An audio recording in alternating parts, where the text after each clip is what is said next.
अरे दोस्तों, मैं हूं पॉलीगुरु, भूल तो नहीं गए?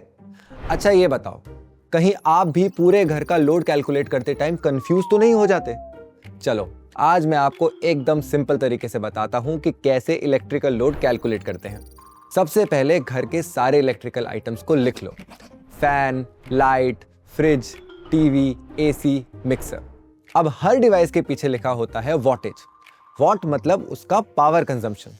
अब बस ऐड कर दो।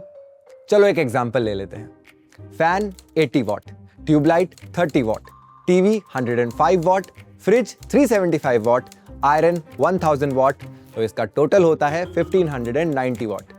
अब इसे डिवाइड करो 1000 से तो आएगा 1.59 किलोवाट। बस ये है तुम्हारा लोड। लाइफ में लोड नहीं लेने का, सिर्फ वाट यानी कि वॉट सही रखने का।